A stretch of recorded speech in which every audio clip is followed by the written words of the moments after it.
बच्चों को आगे के लिए नेक्स्ट ईयर के लिए क्या करना चाहिए? प्रोबेबिलिटी बच्चा शुरू से पढ़ता रहता है, क्लास 6-7 से ही छोटी छोटी प्रोबेबिलिटी स्टार्ट हो गई। तो अगर आपने एलएससी बैच से पढ़ा होगा तो उतनी फिजिक्स तो आपको आ गई होगी जिसमें मैक्सिमम क्वेश्चंस आए हुए हैं। तो एस्ट्रोनॉमी की बात करें तो सेलेस्टियल कोऑर्डिनेट सिस्टम, कॉन्स्टिलेशंस, इस पर क्वेश्चंस काफी ज्यादा देखे जा रहे हैं। उतने डेप्थ में जाने की जरूरत नहीं कि आप जेईई मेंस या एडवांस की तैयारी कर रहे हैं। आप काफी इजी पड़ता है अगर बच्चे ने ढंग से तैयारी करी है। तो पेपर की एनालिसिस चल रही है एस्ट्रोनॉमी के एस्ट्रोनॉमी पेपर की। हाँ, एस्ट्रोनॉमी वाला पेपर आया था और बच्चों को आगे के लिए नेक्स्ट ईयर के लिए क्या करना चाहिए थोड़ा सा एनालिसिस कर रहे हैं। मतलब किस पोर्शन को सर ज्यादा आया, मतलब एस्ट्रोनॉमी में कौन सा पोर्शन इस बार सबसे ज्यादा रहा है सर? एस्ट्रोनॉमी की बात करें तो सेलेस्टियल कोऑर्डिनेट सिस्टम, कॉन्स्टिलेशंस, इस पर क्वेश्चंस काफी ज्यादा देखे जा रहे हैं। मेजॉरिटी पार्ट जो है वो इसी पर आ गया बच्चे का।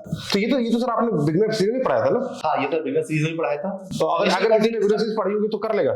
मैं हमेशा से बच्चों से कह के जा रहा था कि सेलेस्टियल कोऑर्डिनेट सिस्टम से बच्चे क्वेश्चन सबसे ज्यादा आने के चांसेस रहते हैं और उससे आए भी है। अगर सेलेस्टियल कोऑर्डिनेट सिस्टम और डिस्टेंस मेजरमेंट, मतलब अगर हम बोले सर जिसने बिगिनर सीरीज एस्ट्रोनॉमी वाली की होगी वो ये क्वेश्चंस कर सकता है कि नहीं कर सकता? बिल्कुल सर कर सकता है 100%। मैंने सेलेस्टियल कोऑर्डिनेट सिस्टम भी है बिगनर सीरीज में और डिस्टेंस मेजरमेंट वाला भी एक सेशन है। उसमें कितने क्वेश्चन है लगभग?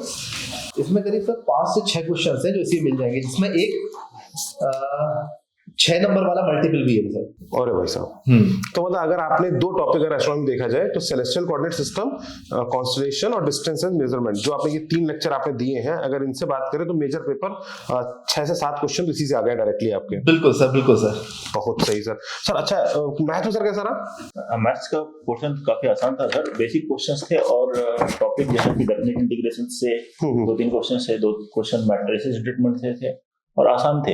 जैसे कि आप इससे पहले 2 वीडियो भी अपलोड किए थे हमने, उससे भी सिमिलर क्वेश्चंस, मतलब केवल वो टॉपिक आपको तो वीडियो सही किया था, सारे के सारे मैथ के क्वेश्चन डाले थे उसमें। एलसीडी से 2-3 क्वेश्चन एलसीडी से रहे, तो ये टॉपिक्स। हाँ, तो मतलब अगर मैं आपसे पूछूं सर कि एक बच्चा एस्ट्रोनॉमी ओलंपियाड की तैयारी करने जा रहा है, 10वीं का बच्चा है, आप मैथ के 4 ऐसे टॉपिक बता दो जो एस्ट्रोनॉमी प्रिपरेशन में सबसे बेहतर उसका सपोर्ट करे।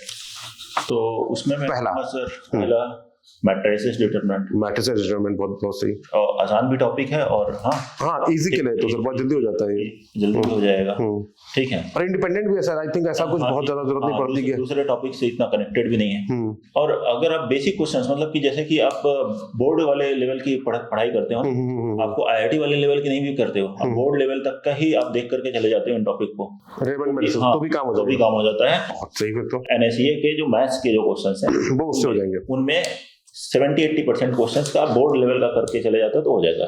डिटरमिनेंट की बात कर ली मैंने। ठीक है, सेकंड इंटीग्रेशन का बस सेकंड टॉपिक डिफरेंट इंटीग्रेशन। जो दोनों क्वेश्चन है सेम रूल, किंग रूल पे है, और किंग रूल बच्चे को बहुत पहले से ही इवन फिजिक्स कराते हुए भी इंटीग्रेशन थोड़े बहुत बताते हैं तो वो बच्चा जान जाता है। बिल्कुल ठीक है सर। दूसरा टॉपिक हो गया डेफिनेट इंटीग्रेशन। तीसरा है sir LCD, limit continuity differentiability के उसी टाइप के क्वेश्चन आए थे जो कि मैंने अभी बताया ना वीडियो में, जबकि वीडियो में तो केवल पीवाईक्यू डिस्कस किए थे पिछले, तो पीवाईक्यूज मतलब सिमिलर टाइप के ही क्वेश्चंस रिपीट होते हुए दिखाई दिए। हाँ, एलसीडी के क्वेश्चन सेम जैसे रिपीट होते हैं। हाँ, तो अगर आप क्वेश्चन एलसीडी कर लेंगे तो आपका लगभग चांस, और एलसीडी में सर इनिशियल टॉपिक ही तो है। हाँ, और चौथा टॉपिक प्रोबेबिलिटी जो है, प्रोबेबिलिटी बच्चा शुरू से पढ़ता रहता है, क्लास 6-7 से ही छोटी छोटी प्रोबेबिलिटी स्टार्ट हो जाती है। अगर उसको उस प्रोबेबिलिटी को थोड़ा सा वो और अपग्रेड कर ले तो उसके क्वेश्चंस आसान हो जाएंगे। बहुत ही सही। तो 4 टॉपिक हो गए सर मैथ के। अगर मैं बोलूं तो पहला हो गया आपका डिटरमिनेंट मैट्रिसेस, दूसरा हो गया सर आपका डेफिनेट इंटीग्रेशन, तीसरा हो गया आपका प्रोबेबिलिटी और चौथा हो गया लिमिट कंटिन्यूटी डिफरेंशिएबिलिटी। और ये तीनों लगभग चारों इंडिपेंडेंट टॉपिक की तरह ही बिहेव करते हैं। डिटरमिनेंट मैट्रिसेस भी अलग हो गया, एलसीडी स्टार्टिंग का टॉपिक है तो ऐसा नहीं कि बहुत कुछ पढ़ने के बाद पढ़ना है। तो ये स्टार्टिंग बच्चा पिच कर सकता है। मैं ये कह रहा हूं कि उतनी डेप्थ में जाने की जरूरत नहीं कि आप जेईई मेंस या एडवांस की तैयारी कर रहे हैं। आप ये ना सोचें, आप ये सोच के डरे नहीं।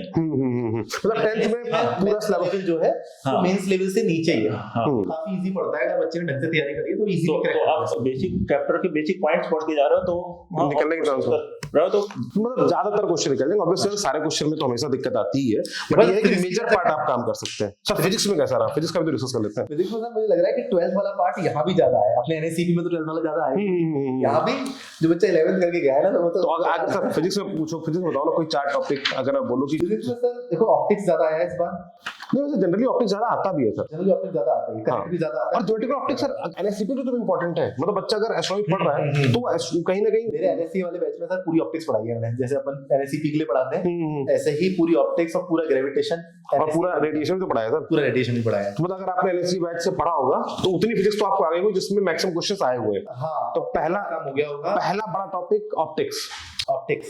क्लोज करते रहे ऑप्टिक्स पर। सेकंड बड़ा टॉपिक सर जो करंट इलेक्ट्रिसिटी है sir. Second current electricity sir, बिल्कुल ठीक है सर। अच्छा, मैकेनिक्स में थोड़ी कम दिख रही है नहीं सर। सर, तीसरा मैं अगर रिकमेंड हाँ, करूंगा आप तो बताइए। वर्क पावर एनर्जी सर एक है जिसपे मुझे मल्टीपल चॉइस के क्वेश्चन देखने को मिलते हैं, सिंगल चॉइस में देखने को और हर बार देखने को मिले।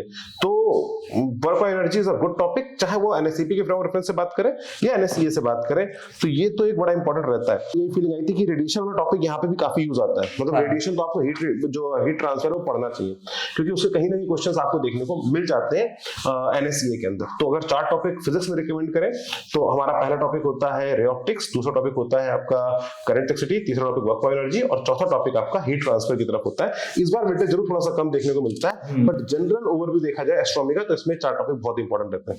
और कैसे बोलते हैं और एस्ट्रोनॉमी के सर वापस टॉपिक रिपीट कर देते हैं एक बार, एस्ट्रोनॉमी में Celestial celestial coordinate system, distance measurement वाला पार्ट ज्यादा है और कॉन्स्टलेशन। साथ में कॉन्स्टलेशंस अगर याद हो तो मजा ही आ जाता है इस पेपर में।